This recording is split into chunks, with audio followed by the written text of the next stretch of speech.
Hello, dude. How are you? I'm very good, mate. How are you? Yeah, all right. Not bad. Are we sort of in sync, are we? Or should I say the word over after... No, I think we're okay. Sentence? Very good. Oh, okay, excellent. There you go. Good. I think that's working. Wicked. Mate, thanks for the script this morning. And by the way, thank you for the gift of Derren Brown. He's been really good. It's been really interesting, but it was really good. How you keeping? You well? Yeah, I'm good. I'm really excited that you liked the book. Because, as I say, I've just read it for a second time, and I've realised I've misunderstood it entirely. Oh, wow. So I'm looking forward to hearing what it was that you liked. I'm looking forward to the so-called moment that you had. So save it for the take. Yeah, I'll save it for the take, dude.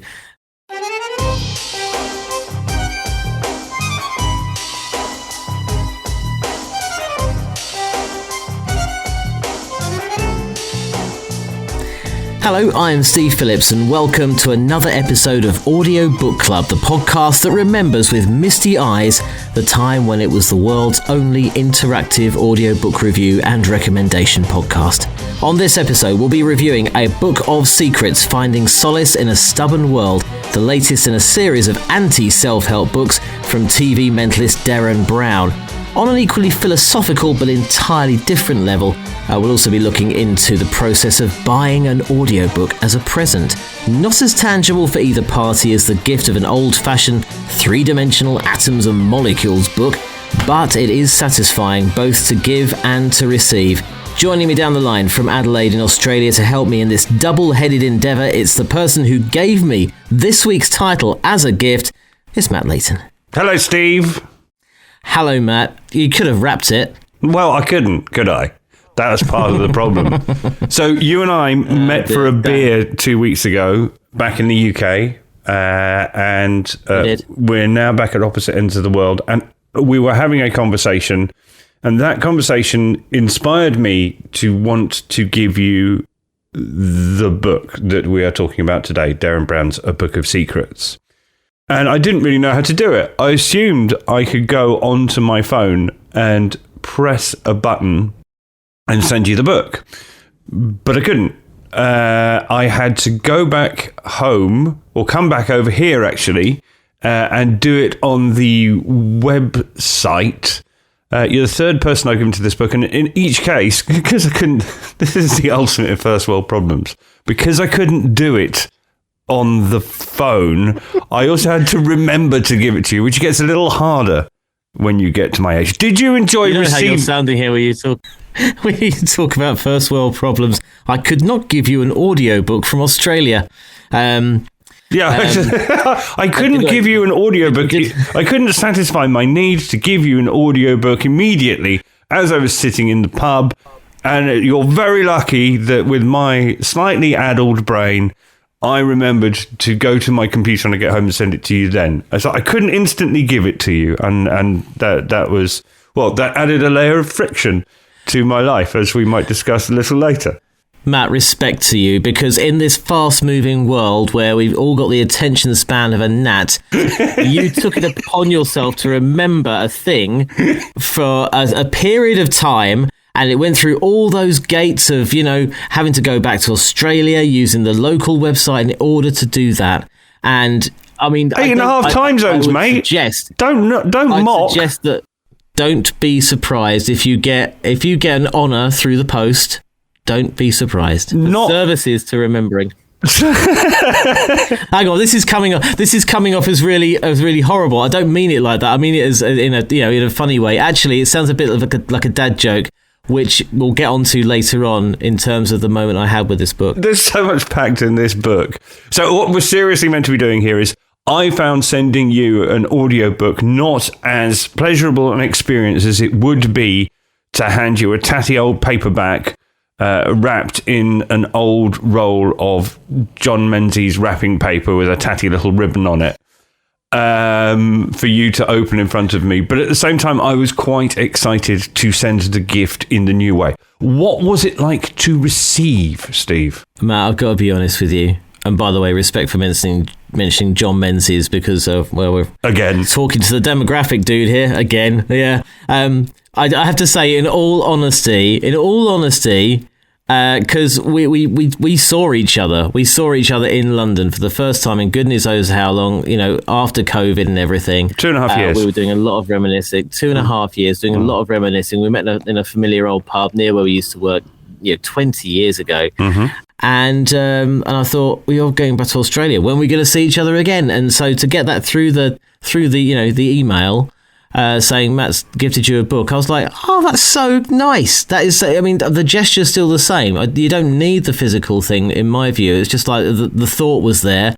Matt Layton has sent you this book. He's gifted you this book. So I was properly moved. All right. Well, I had one problem, apart from the one where I nearly didn't remember, which is because actually there was a part of me that was sending it for business purposes. I needed to send you a note with a little bit of a briefing and a little bit of my comment, a little bit of fluffing for what I thought about the book. And I only had 270 characters, I think. So I ran out of steam. I didn't get to ramble on. But again, it's not really a problem, is it? It's as you indicate, it's the thought that counts. But I think we'd like before we get stuck into the book ourselves, we'd like to get some interaction from our gentle listener as to how they feel about the process of giving I have to say, I still haven't received an audiobook, so I'm very much looking forward to when that email pops into my inbox. Absolutely right. I feel, Steve, that as evangelists for the medium, maybe this should become our thing. Maybe it's the thing that people should know you and me for, personally in our lives is, oh yeah, it's great. Because everybody else gives flowers and chocolates and wine. We're giving the gift of audiobooks. Maybe that should be our signature move amongst our friends and family. What do you think? That's a great idea. You know what? Actually, maybe we could give that gift to one of our listeners for something cool they do. They send a review or they recommend a really good book, and we could gift it to them. When we get a listener who gets in touch with us, that's a good idea. First interaction gets an audiobook. There you go. There you go. Perfect. There we go. Done. If you interact with us, we'll give you an audiobook. You can't say fairer than that, can you? The first person to send us a comment either about this week's book, A Book of Secrets by Derren Brown, or the sidebar. Hey, I've got an idea for this little feature where we talk about philosophical stuff about audiobooks. I think, what do we call it about? Notes in the margin, Steve. What do you think? Oh, lovely. Get down the patent office, no, the copyright office, whichever it is. Yeah, get down at an official office and put your beach towel on it. Yeah, fill in the requisite form A280 to register a hashtag. Notes and margin. So hashtag audiobook club. This is your bit. Hashtag audiobook club. Let us know. First person to interact with us after this week's show, we will gift them an audiobook. We think they should read. Yeah. There we go. Like that. Just by the way, before we finish off, notes in the margin. Nice. Notes from the margin. Trying to. I'll get it down pat for next week. But we have to get a little man or a little lady to say it for us. Notes in the margin. The only thing. Yeah, the only thing that takes the shine, I love the gesture. I was very, very moved when you said the sentence. I was the third person you give this to. Now, it doesn't matter. It really doesn't matter. But just for the sake of just for information, really. Out of the three, was I first out of the three, or was I last? Or it doesn't matter. It really doesn't matter. Of course, I sent it in chronological order of the people I saw while I was away. Clever. I saved you because you're the best till last, and actually you're the first to thank me for sending it to you, so you win. That makes me the best. Well, not that it's about that, but it's always about being the best, Steve. It's always about being the best, isn't it? Yeah. So I'm the best. That's good. Okay, right. Well, are we done with that? Are we on to the next section? Next slide. Next slide. I began writing this book in New York in 2019 and finished it back home nearly 2 years later following a house move, a 50th birthday, the death of a loved one, and a global plague. Life, it turns out, can be difficult, but I presume that most of my experience of it is in essence unremarkable. Thus, I hope that many of you feel the same types of unease, or will at least find some use for the thoughts I offer here. I'll draw on the lessons I've gleaned from my own ruminations, as well as the lunacy of those 2 years, and the great ideas of others to whom my work has led me. So this week's book, Matt, tell us all about Derren Brown and your relationship with him. Yeah. This is a busy book. There is a lot of stuff in it. I have found some of the most important thoughts that I've ever had have been inspired by sentences that are just a single part of a really long list. So I'm going to rely on the structure heavily on the structure that you and I have relied on in the past to communicate these things. This time I'm using it as a crutch so that I don't mess up. So first of all, we'll have a little chat about the author. Then we will talk about the text of the book itself. And then, as we always do, we'll have a chat about the audiobook experience and the narrator. So the author first, Derren Brown. And the amazing thing is, in Australia, where I am, people haven't heard of him. He's most famous in the UK for being a TV mentalist.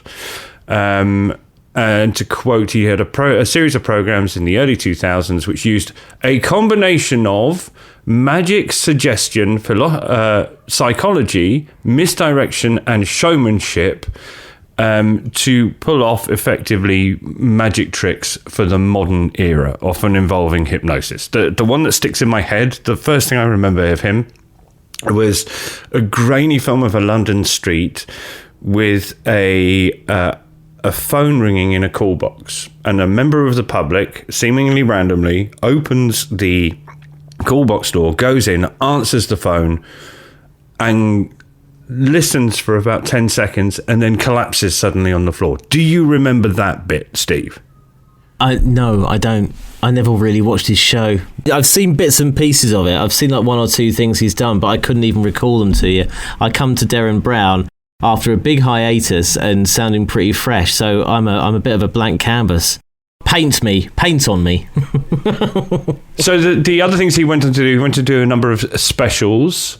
I mean, to me, these things were quite impactful. He went on to do a number of television specials before Netflix invented the concept.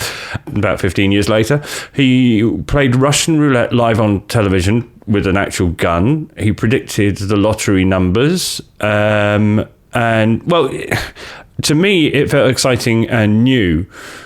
I'm surprised you hadn't really captured him, because I mean, if I bring up names from the 1980s of the magicians, the people who did magic stuff on the telly that we watched growing up, so the Great Soprendo and Paul Daniels and Ali Bongo, I enjoyed watching those. Ali Bongo, you're welcome. The Bunko Booth. Very. See, I knew I'd get you somewhere in here. It's like, I don't think you can say the Great Soprendo's magic words anymore, can you? I don't think. No, you certainly can't. You can't say the third one. No, you certainly can't. Don't Google them. Although Derren Brown might. He can get away with it. But that was magic until that point. It's like next week, Steve, the book I'd quite like to do, and if we can try and get the author as an interviewee, that'd be great.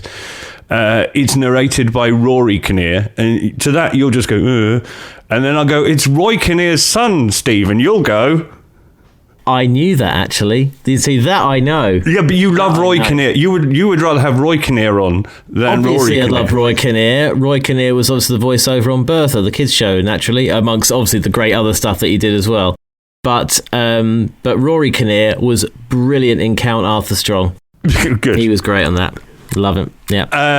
And in the James Bond films, of course. We'll come back to that later. Oh, yeah. So basically, this was a magical entertainment type thing that Derren Brown did that got rid of the spangly dresses and brightly lit TV studios and made stuff we didn't understand happen in front of our very eyes, underneath the sort of drizzly grey skies of London and the streets of growling traffic. And that's where you and I were living at the time, Steve. So for me, that was fascinating and has given me a great interest in him, and I've been following his career lately, and it comes up in this book. He's had a run on Broadway, which is quite a hard thing to get. He has also had a Netflix special, and he's taken the time to narrate several audiobooks. And we're very grateful to him for taking the time to do that. On a personal note, if you had a look at my phone, I've got about 500 audiobooks that I've listened to since getting the Audible app a few years ago. You'll see the first one I downloaded was Derren Brown's Hypnosis. So it's the most recent audiobook I've read, and it was the first audiobook I read. And what got me into it is I have a long-standing interest, possibly partly fueled by Derren Brown, in the idea of using hypnosis to help you get to sleep. And I wanted, and nobody's doing it very well, and I wanted to do it again. But that was the reason that led me to purchase the hypnosis book. And then I went on to the other 3 books in that loose series. I don't even know which order they were written because I came to them late. They're called Magic, Confession, Memory, and Tricks of the Mind. There's actually 4 of them. I forgot about Memory briefly, ironically. The 4th in the trilogy. Yeah, exactly. Sorry. Yeah. So I think there were 5 books in total. Yeah. But most recently, he's written, well, what this series, I guess, that he's calling anti-self-help books. There was Happy in 2017, I think, and A Little Happier in 2018, both of which, well, considering how incorrectly I think I've interpreted or misremembered A Book of Secrets, I think I need to go and read those again. But they're the idea that in a world where religion is old hat, how do you navigate your way through life, and find a code by which to live? And some of what he lands on is Stoic philosophy, but again, as further he gets into the series, the more he rejects that. Does that sound like the Derren Brown you know, Steve? It does. He's someone I always kept meaning to watch, because it's obviously very, very impressive what he does. But I was very much a casual viewer, and when I caught him, I just thought, wow, that's just incredible. But I wish I'd seen more of him. So I'm going to go back, and after reading this book, I'm going to go back and YouTube the YouTube him like I've never YouTubed anyone else before. Yeah, and it is possible. So I wanted to show the girls that Wizzy in particular has a taste for the macabre and the slightly off kilter stuff. So I showed her not only the guy walking to the phone box and picking up the phone, listening for 10 seconds, and then crumpling in a heap, but also the one where the bloke goes to sleep in his house in Crawley or wherever it is and wakes up in the middle of a bustling market in Tangiers, or I say wakes up in a photo booth in a bustling market in Tangiers. So yeah, they're all there on YouTube to watch, and I would recommend it. I'll be straight there.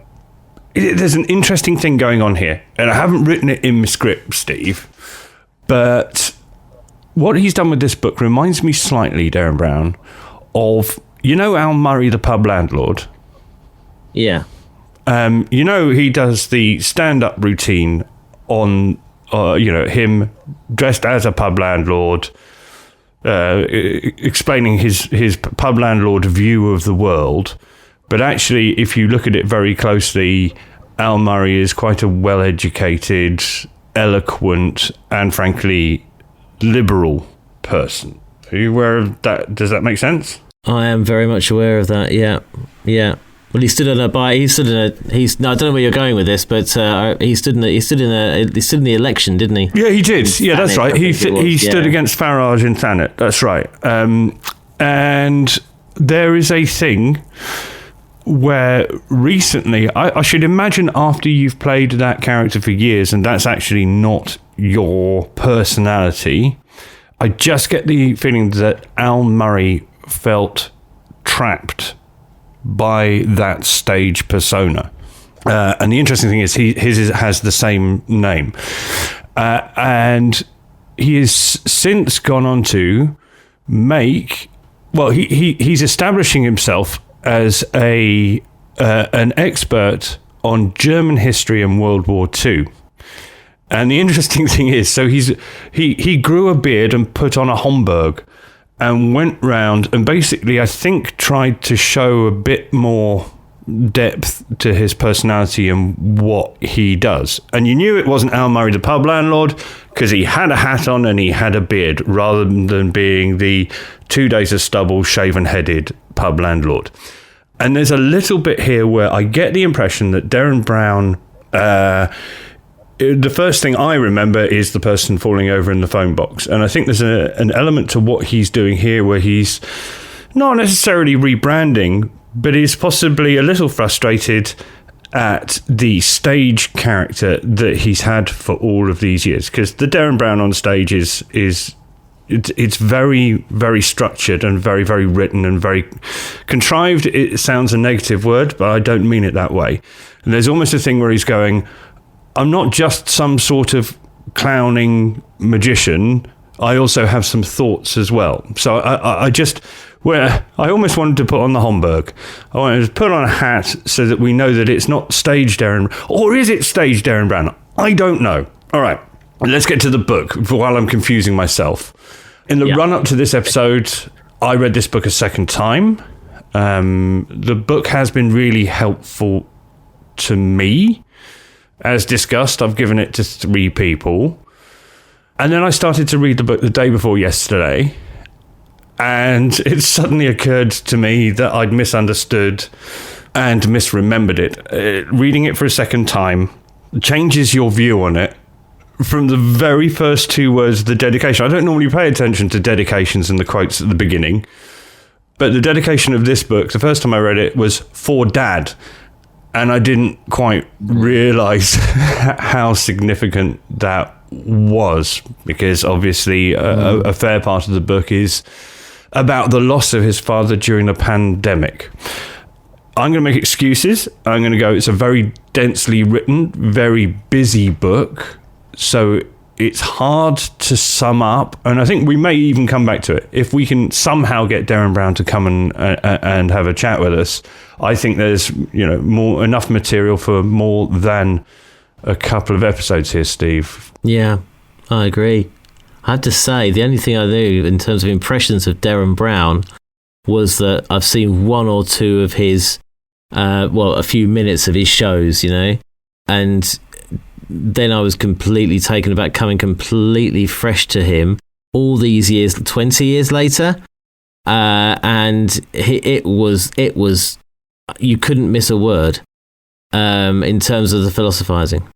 And I'm getting my excuses in early because I'm now about to do my thing where I try and summarize the book. That's what you're meant to do. That's what Mark Kermode does when he talks about a film. First of all, he tells you what the book's about or the film's about, and I'm going to try that with the book.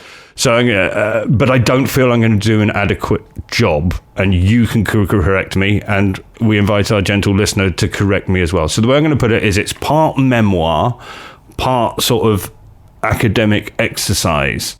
So academically, he does all the right things about structuring his arguments and quoting his sources, and the sources he quotes are interesting and varied. In terms of writing the book, Mr. Brown started in 2019 while performing on Broadway and finishes in the nearly post-COVID world of 2021, his father having died during the pandemic. So that's where he is in terms of time and I guess emotionally when writing the book. It's the contrast of being in New York to being on the end of a Zoom call as his father, talking to his mother as his father dies. It's that kind of idea. So he also weaves in other stuff. So when in New York, he describes the people he sees walking past. When he's at home later on, he describes rearranging the bottles of cleaning product in his cupboard.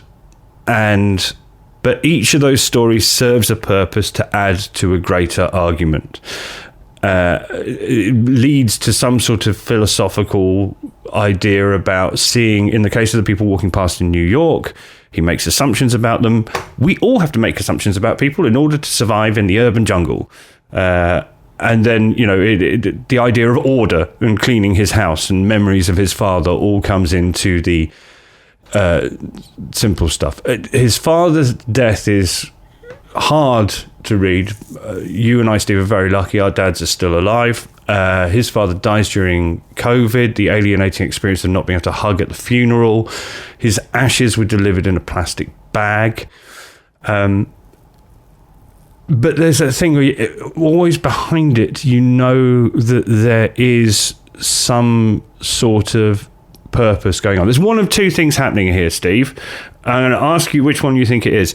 Either he's going through life and jotting down what he's saying and then thinking of something afterwards that goes, oh yeah, that's a good metaphor for this. Or, as someone who's familiar with his stage shows, you know that what he's doing is planting little seeds and structures all along the way and thoughts that will all come together at the end and make sense in one way. Which of those do you think it is, Steve? What I found was that he really brought to life the philosophy of, he really kind of exploded what people are like.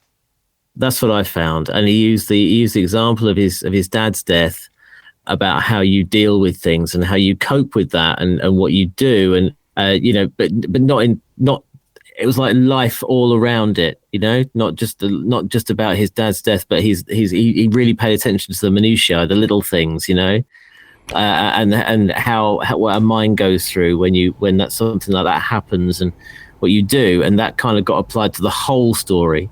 Yeah, that's what I found. I didn't feel like it was he was using the structure of one of his shows to make a point necessarily. He was drawing on a lot of other people as well, a lot of philosophers and a lot of, there was a lot of research that had gone into this book that really sort of highlighted his points as well, which, so it felt to me, this was not at all Derren Brown, the mentalist, at all. I found it to be a completely different person. I did not believe it was Derren Brown's story, actually, because it didn't feel like Derren Brown from the little I know of him, That's interesting and a very non-cynical view. And I asked those type of questions. Is he chancing it and getting another book deal out of his publisher and then just writing whatever comes to his head and relating it to something philosophical?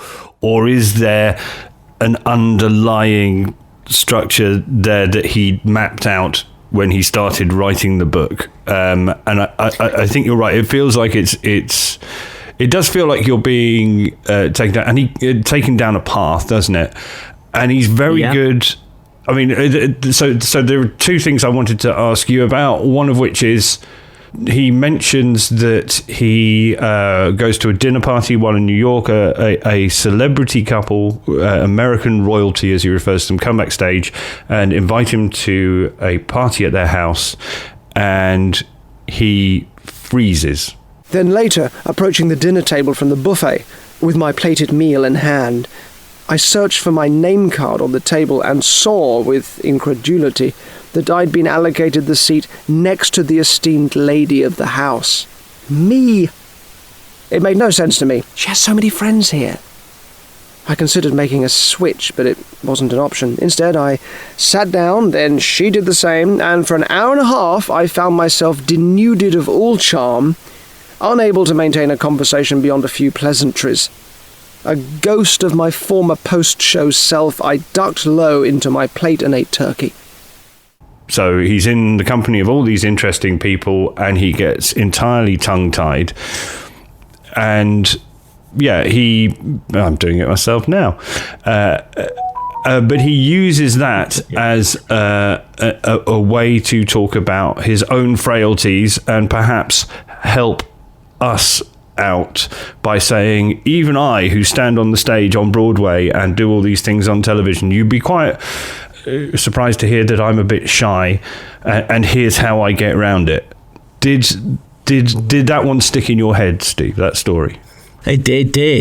I mean, we hear this a lot, don't we? You know, if you're a famous performer, particularly if you're a comedian as well, a lot of comedians, a lot of funny people in inverted commas, are the most serious. They are the most shy. They're the most introverted people around. So it didn't altogether surprise me that he said that. As anyone who's watched Rowan Atkinson on The One Show will know. Well, I mean, exactly. That's a chewy bit of telly, that is. Yeah, exactly. But you know what? But he smashed it he smashed it. I hate saying these sort of things. I sound like such an American. He killed it. When he went on Stephen Colbert's late night show, Rowan Atkinson went on Stephen Colbert's late night show, and he was very funny. He was very quiet, but then he did a piece of physical comedy, which is what everyone loves Rowan Atkinson for. Because I'm doing Mr. Bean now. It's great. And with Derren Brown, going to that dinner party, talking, being very, very candid about exactly how he felt and the mechanisms for going around that. And actually, he said he sort of, from what I took from that, from what I remember him saying, he's built like lots of mechanisms to these sort of social interactions, these social occasions, that he's actually starting to enjoy or feel more comfortable with them now, and wants to go and enjoy them. But he has to go through a bit of a journey to do that. I'm aware of being more familiar with his work. I'm aware that most of the things he does are layered, and he indicates it here as well. But how much does that story stick in your head because you want to know who that celebrity couple are, and you're trying to work it out? Oh, of course, naturally. Who do you reckon it is? Well, couldn't it? Not the Crankies. Stay with me. Bernie Clifton. No. See, you see, Bernie Winters and Schnorbitz. Actually, this gets on. Another dad joke. Yeah, that was Bernie Winters, wasn't it? Bernie Winters. So actually, so I was thinking Ben Affleck, who recently got married to J-Lo. I thought that for a second, and then. As I'm talking to you now, I've gone Mr. and Mrs. Clooney. They're like royalty. But the thing is, you don't know. But the way he does it is that story stays with you longer because he plants that seed of, he's very deliberately not telling you who this supposed royal couple are. I don't know, although I doubt that they were quite as erudite as he said his. I think it's the Clooneys. Yeah, or potentially Jimmy Kimmel and his wife. Mr. and Mrs. Kimmel. Mr. and Mrs. Kimmel, potentially. You see, the thing is, that's the thing. Everybody knows, so it can't be George Clooney because they're both Hollywood royalty. See, we're doing it, but at the same time, what we've done, what the social underlying purpose of that, and I think the purpose of the entire book is to reel you in with loads of interesting stories that you can relate to, and he's not afraid to show his white underbelly and his own frailties as well. But the ultimate purpose of the book is to help you enjoy your life more. And you remember the little anecdotes about how to break through the barriers of getting past. Well, it's about shyness, but it's also about getting through the barrier of small talk when getting to know somebody. And it's a simple tip for that. But you remember it because if it's the bit you choose to remember, because of the thoughts you had about who is this Hollywood couple. I think that's what it's doing. I think that's how it works. Having watched his shows where you suddenly realise the number's been on the stage behind him all the time, that he's putting stuff there that leads you to a conclusion and helps you remember stuff, if you see what I mean. Yeah, I think that's a really astute observation there, Matt. Yes, he did. He made it very, very accessible. Sometimes, I mean, we're bombarded all the time with self-help stuff at various stages of life, different situations of life the whole time, and actually just him using illustrations from his life, from his condition, from the way he is, along with drawing in theories, hypotheses, drawing in research from other philosophers and that sort of thing. Well, I mean, but the other things that add to it is like so accessible. Then it's interesting. You do get Schopenhauer and Hegel in here, who are highfalutin German philosophers. I seem to remember that he did a degree in German. It didn't specify German history and German literature, but the Rainer Maria Rilke stuff and the Hegel in particular, I remember from my degree doing German. Yeah, so he does that, but there's also quotes, people who've made Netflix series and the New York Times. Viz's Profanosaurus gets a mention, Steve. I thought you might like that. It does, doesn't it? That was the moment. That for me, that it was that section for me was where I had the penny dropping epiphanal moment, basically. That was your moment, was it? So it's always a moment when you mentioned a bit of Fry and Laurie and and hold on, let's set it up. So the thing is, he says he has an epiphany, and he is standing just about to move house. He's standing in the downstairs toilet where lots of people do keep tatty books covered in fecal matter for anybody who has the bad manners to come around their house and have a dump. When you go around someone else's house, it's only number ones, isn't it, Steve? That's the polite societal way to do it. His books up there include Viz's Profanosaurus, which is a dictionary from a vulgar comic from the 1980s and 1990s. He has a bit of Fry and Laurie, when Hugh Laurie and Stephen Fry used to do a sketch show in the 1980s. He's got the scripts of all those and various other downstairs toilet books. And he has a moment where he, to him, they're all his precious things and the stuff that keeps him snug. And they are an expression of him and his personality and how wacky and he is. And then suddenly he looks at them when he has to move them to the other house and go, this is just a weird collection of old man's books. Something made me picture the new home to which we were moving, a country place with Tudor beams and low ceilings, which would take work to keep from looking chintzy. Then as I considered these books, musical reviews by George Bernard Shaw, the Viz Profanosaurus, I imagined them on the shelves at that house.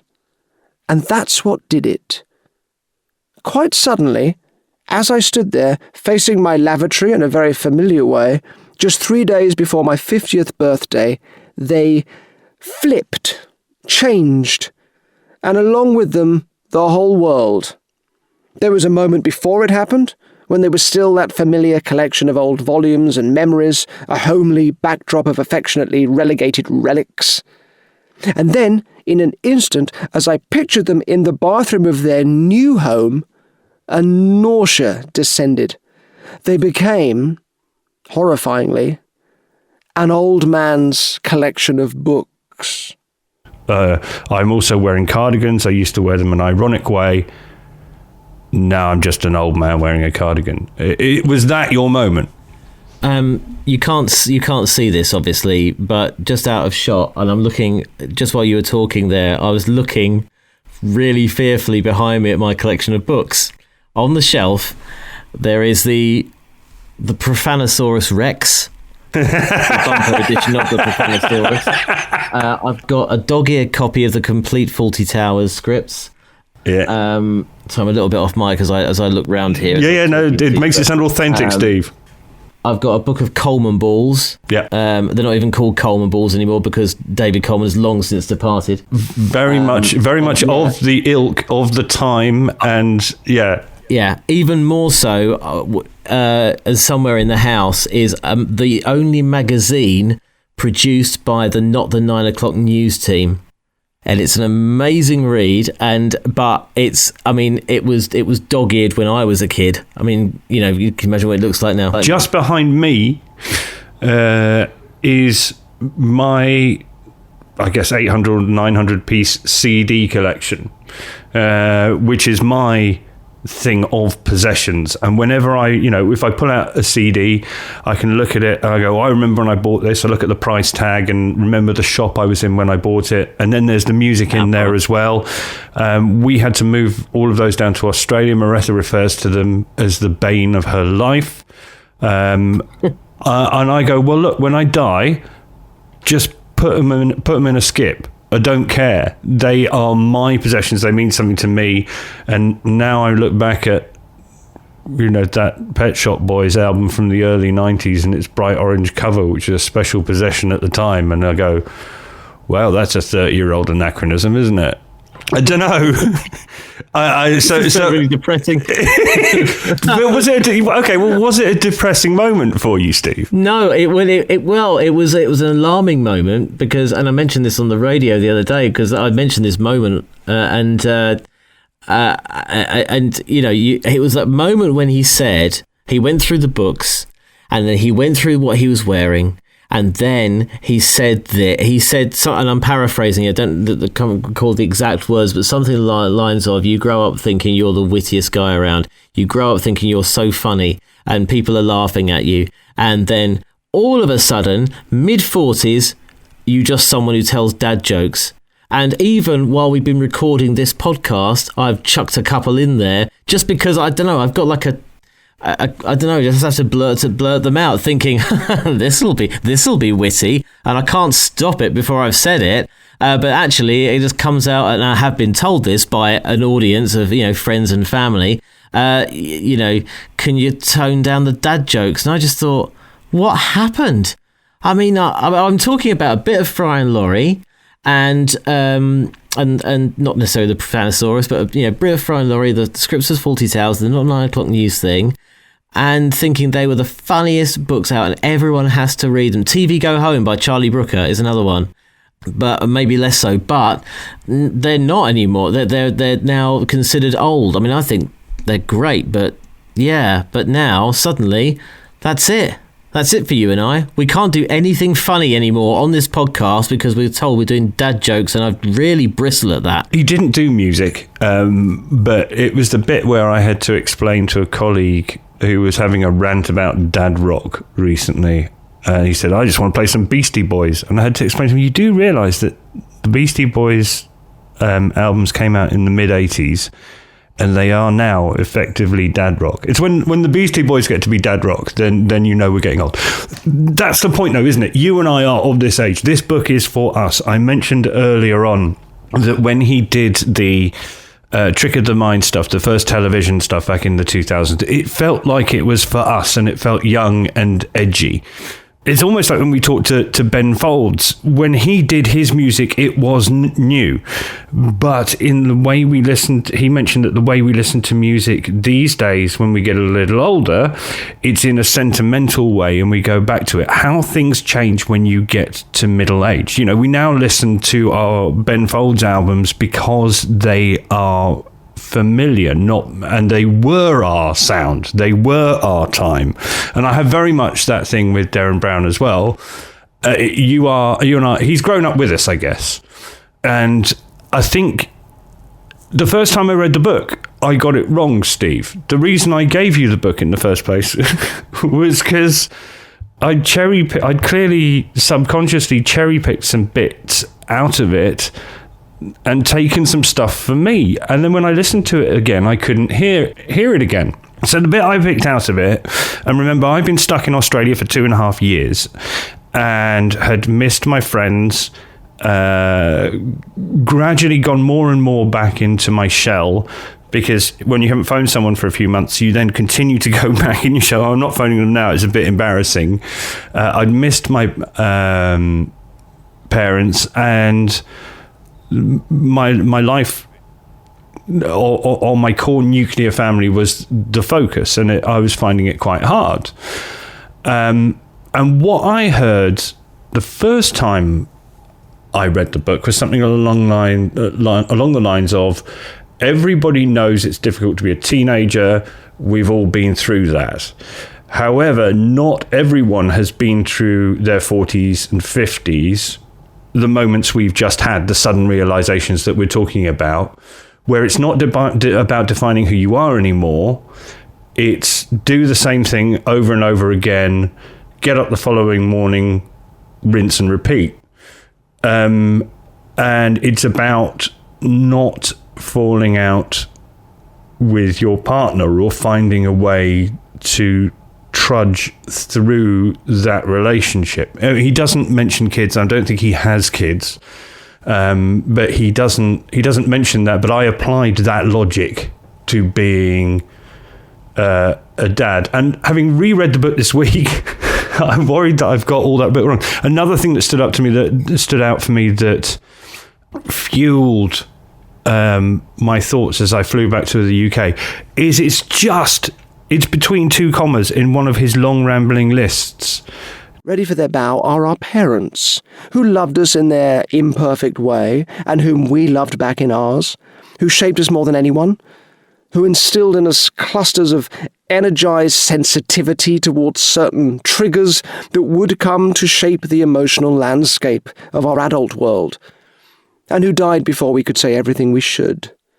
Most parents want us to say thank you, while most children hope for sorry.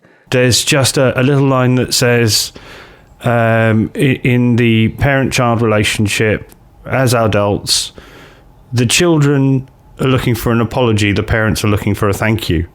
And it was just those 6 or 7 words. It was stuck in my mind and reinforced or bolstered or reframed the way I was going to behave to my parents anyway, because I love them very much. But it was just one sentence that was one phrase that was part of a list of 5 or 6 things that stuck out to me and stayed in my head. Did you have any of those? Yeah, I mean, it's largely actually the thing that stands out was what we've just talked about. I mean, that really stuck out for me. It really spoke to me. It gave me an explanation, because I've been kind of, I guess, sort of recently just feeling that was going on. You know, it was starting, you know, that sort of feeling that if you are your age, you know, and you know, and actually, it was the period. It was the passage of text after that where he gave you that moment of saying, you know, you've gone from being the witty guy, the wearing things ironically guy, the cool guy. If not playing that to me, by the way, never cool. But then he talks about actually more widely how to embrace everything, how to actually see through that, how to find the joy in this period of life now, and that really helped. So does that mean helped my psychosis? Well, exactly. Well, it, as I say, what this book does is, if nothing else, it kind of helps you to muddle through what's going on. Does that mean that you wouldn't recommend this book to someone in their 20s or 30s? I absolutely would. If it's just because it's got lots of brilliant insights about life anyway. You know, I mean, it really, a lot of it made sense. When he talks about the experimentation that he did on left-wingers and right-wingers, and he actually performs a very, very precise experiments to actually get them to see the opposition's view, because we live in a world now where everyone is up for an argument. Everyone is so, I mean, social media is a skewed sort of community anyway, where people are just, you know, shooting from the lip all the time. But there is that sort of undercurrent of kind of resentment, anger. I mean, there's lots of things to do with that, the way kind of the politics is now. You know, you could chuck Brexit in there and all the rest of it. But he does really kind of, he doesn't get political necessarily, you know, and he doesn't come across like he's got an agenda, but he actually breaks it down. And I think there are some really valuable insights, lessons, whatever you want to call it, there for anyone younger. You know, so absolutely get this if you're in your 20s. Okay, but again, even with the social media stuff, the book is very much of the now, as they say, and of its place in time as well. I notice he says back at home. There's interestingly a more American. He talks about Democrats and Republicans more when he's in New York. And he talks about Brexit more when he's in the UK. It's very much set in a place as well as a time, I think, the book. But the overarching thought again behind it is, what he's done is identified a problem that upsets many of us or causes many of us some stress. which is the combative nature of social media. I certainly found that in general in the UK, when I was back, having not been there for 2.5 years, I think two things had happened. London had got harder and I'd got softer, but everybody seemed to be more angry after a very difficult couple of years with Brexit and COVID. I think everyone had been through a trauma, and I think what he's doing is suggesting ways to get through that. The other thing that worries me in modern life, particularly as a father of two 10-year-old daughters, is the addictive nature of the mobile phone. I don't think society was ready for the sea change that the iPhone and Android equivalents brought, and he examines that as well. He examines the way that the people making the phones, the people making the stuff that happens on the phones, are all trying to make it as addictive as possible for you. And yeah, I enjoyed the thought on that. So not only is it about the how to make your life a bit easier as you get older and the stuff that's specific to that, I think there are just, as you say, some general tips for, here's some difficult things in life at the moment, here's my thoughts on them, I hope they help. I think that's what's going on. Yeah, agree with you. I really loved his voice. Really was just perfect for the text as well, wasn't it? Brilliant. I'm really glad you did that, because I was just in my head. I'm going, right. We've just hit 50 minutes and we haven't got onto the bit that we're meant to do as we wind up a half an hour and talk about the narration. I agree with you. I was planting seeds there, by the way. Were you nudging me on? Were you trying to get me out of the room? Yeah. Yes. Now I'm going to make you wake up in Tangiers in a phone box. Right. Voice. Excessive conviction is a trap our natures have set for all of us, and its scarlet distension is usually evident on both sides of any dispute.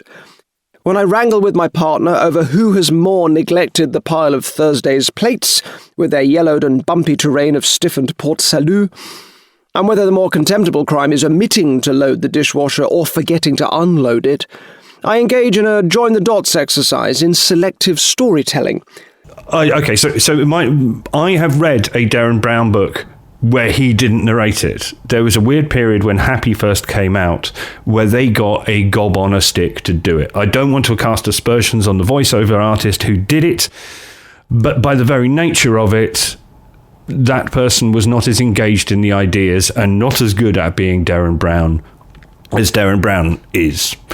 As you know, when it says read by the author, that is not always a good thing. But in this case, I've been there where he doesn't read it, and frankly, it's essential because he's so engaged in the ideas. There's even bits where he takes liberties with the text and spells things out C rather than C, that actually a renter voiceover artist wouldn't be able to do. The way I would describe it is he is quite posh in it. He is very much, you can picture him on stage in a tweed suit, possibly in a lecture theatre, or on a stage dolled out to look like a lecture theatre, with a pointy stick, wandering up and down, giving us all examples. I believe the word is didactic.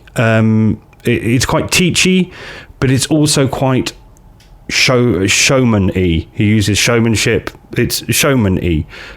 Did you find it at times impenetrable, Steve?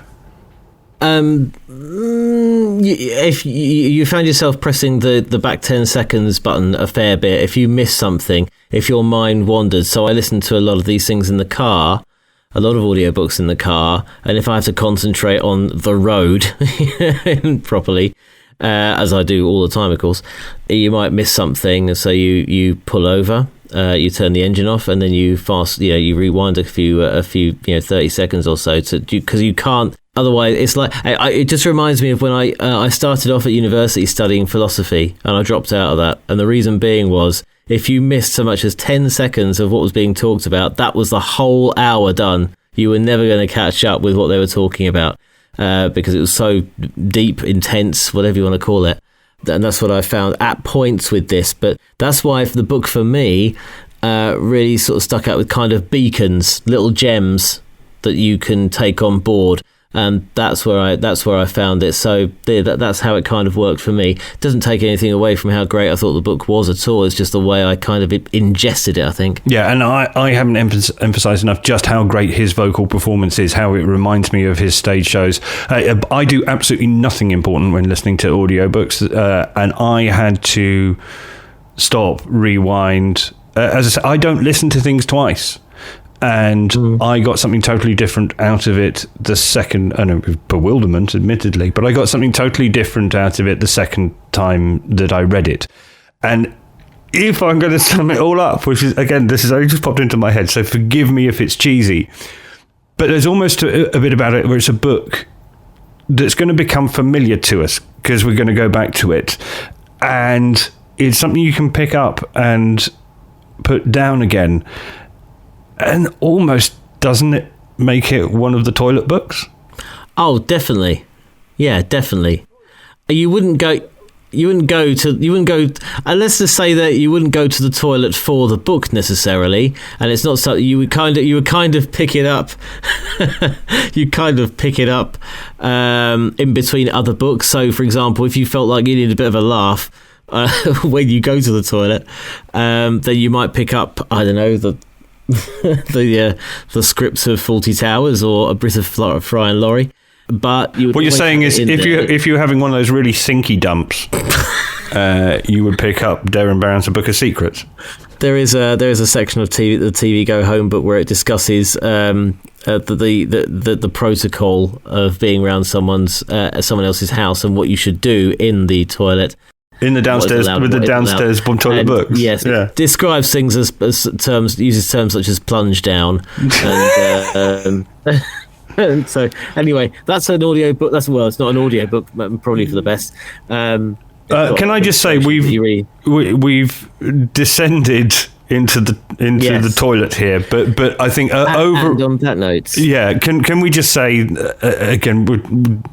Unfortunately, we have taken away from the fact that this is an incredibly well written, very complicated book that, like one of Steve's philosophy lectures, if you miss 10 minutes, you're going to miss part of the argument. But like Derren Brown's shows, your little bits are being put subliminally into the back of your mind. His showmanship. As I say, I can't say it any other way than to say I've listened to a Derren Brown book without Derren Brown narrating. It felt wrong. Everything he gives to the performance is fantastic. And overall, both times I've read it, I felt better equipped to deal with my drudgy life afterwards. And we recommend it. Shall we see what other people think of it? That's a very good idea, Steve. Okay, so just use the hashtag audiobook club.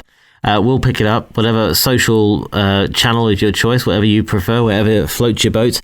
Use the hashtag audiobook club. Tell us what you thought of Derren Brown and the book Finding Solace in a Stubborn World, A Book of Secrets. Though that title not necessarily in that order.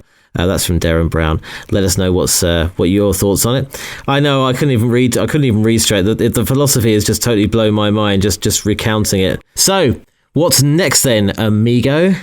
Well, there are two things. So first one is my day job. As you know, I work for Vision Australia Radio UK, which is like in the UK, it's the RNIB.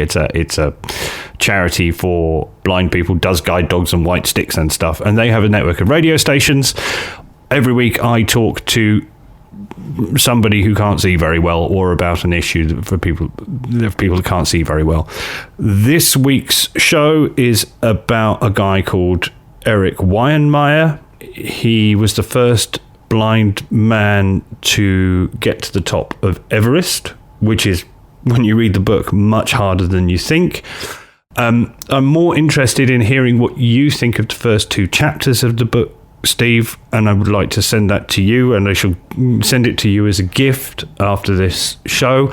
In terms of how good a guest he is, I was watching something I watch every week these days, which is, it's only about a couple of months in, but it's a guy, an American comedian called Bill Maher, who interviews people in his basement with a drink in his hand and his so-called clove cigarettes. His guest last week was Jay Leno, who presented the Tonight Show for 20-odd years and must have interviewed over 10,000 people in the course of that. The first guest he mentions is Eric. So I got an interview with him. I've read his book recently. I'm feeling a little lazy. I'm going to make you read the first couple of chapters of that book. The book that, of all his 10,000 guests, Jay Leno mentions first. So it's a good book. And then coming up is the release of the fourth book in Anthony Horowitz's murder mystery books, which star... they've been all sorts of detectives. There's the little old lady detective, there's the Belgian detective, there's the drunk detective, there's the middle-aged woman detective. And what Anthony Horowitz has done is write a series of books where he begrudgingly is one of the lead characters involved in the murder mysteries, and they are absolutely brilliant. So very excited, Steve. You and I have recently been given access to we're now able to listen to Penguin books before they come out, so we can actually be prepared. What? I know. So we never discussed this about this being prepared, Lark. So there is. I'm just looking at. You can tell I'm playing for time. So it's called The Twist of a Knife, a gripping locked room mystery from the best-selling crime writer Anthony Horowitz. It's the fourth in his Hawthorne series of books, and I just think they're brilliant and can't wait to get my grubby mitts on my preview copy of that. Oh, you certainly wetted my appetite. Brilliant. Okay, right then. That's the plan then. So next week... Oh, hold on a sec. Hold on. Don't we do the thing where if it's a series of 4 books and you haven't read the first one, I read the latest one and you read the first one? That's how it works, isn't it? Okay, yeah, I'll read the first one. I'm going to gift you 2 books after this. Oh, and remember... Too much, Matt. Remember that the first listener who interacts with us online, either by talking about the experience of giving or receiving an audiobook, or by commenting on one of the books that we're recommending / reviewing, gets an audiobook off us. Yep, that's it. Yeah, I think what a great prize. It's as good a prize as when you used to win a yacht if you lived in Warwickshire on Bullseye. Yep, there you go. And that is a slightly niche joke, not necessarily for our global listeners there. Google Bullseye, the game show. So there you go. That was A Book of Secrets, Finding Solace in a Stubborn World from Derren Brown, written and narrated by the author. It comes in at 6 hours and 19 minutes, published by Penguin Audio. So get a download, have a listen. And don't forget, you can interact if you want that audiobook. Interact with us, use our hashtag audiobook club. And we'll pick it up, we'll read it out next week, and then hopefully give you an audiobook. We'll see you next time.